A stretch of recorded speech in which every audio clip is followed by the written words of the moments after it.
Putin, a Russian spy story. An excellent mini-series. In fact, I think there are only 3 episodes in all, but fabulous. I mean, the subject matter, the hero, aka the quintessential anti-hero, the monster, Putin, is as gruesome a subject as one can find. I mean, this is, let's think, the worst serial killer?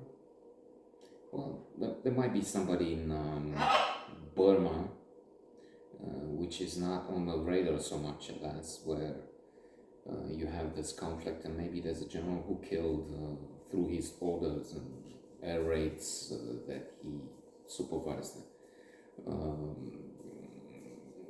Some more. And the figures are not clear. Their claims, the Russian claims for the invasion of Ukraine, is that they've lost only a few thousand men, while on the other side, many more casualties because they're winning, and of course the opposite. So one has to rely on Pentagon leaks, on other data to try and find. However, it's too much, and in any case, this man, can we call him a man? Not really. He's a beast of the field is also not appropriate, because beasts, animals, are killing when they are to survive. Or, well, there's a situation when they have to procreate, and then they have to eliminate a competitor, and sometimes it's in the fight it's deadly. One of them dies.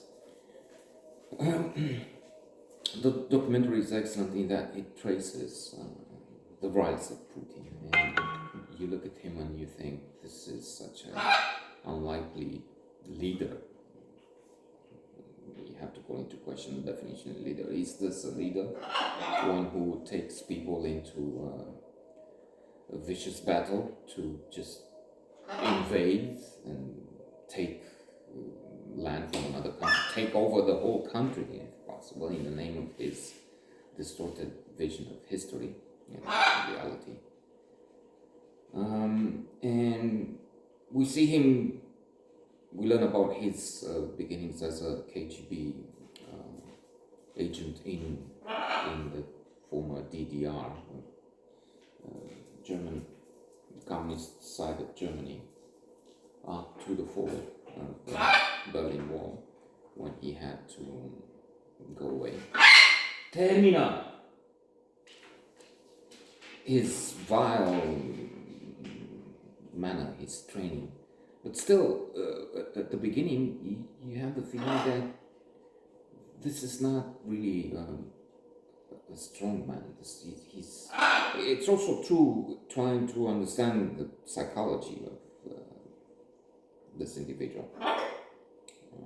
One has to look at a few things, like, for instance, the Napoleonic complex. And I'm not referring just to his stature. He's not that tall. I don't know if he's really short. And there is the Napoleon complex. There is an explanation. There is this fact from Napoleon, who was not a midget, but he was not tall. He was short, and this need to compensate for stature, and that does play a role. There's the reverse, if you will, the Harding effect. You can find more about that in Blink, Power of Thinking Without Thinking, Malcolm Gladwell. The fact that at the top, apparently, there's a very high representation of tall men, like Harding. Not always competent, but they just, when they get selected to CEO position, they impress Um, they benefit from first impression. They impress with their height. Yeah. Terminal. People of the size of Napoleon have to fight with the drones. Just, it's not just the oversimplification. It's silly what I said. It was meant as a joke. I see. I can see that. I'm not laughing. There is the size, the physical size, but there are also the psychological, mental issues. I mean, here at play. I see him as a man who, to begin with, was unsure of himself, even now. So that's not strength. I will end this now because there may be two others for the other two episodes. I'll just refer to another classic of psychology. The six pillars of self-esteem, Nathaniel Branden, the ultimate expert in self-esteem. And reading in there, you have this, the ones who show off, the ones who project strength, commas, inverted commas, like Putin does now. In fact, frail. The one who has self-esteem is relaxed in manner. You don't see him Trump-like. That's stupid. That's narcissistic. That's another kettle of fish. But in my view, if we look at that's something that's lacking. Well, yes. Now he has this image. He's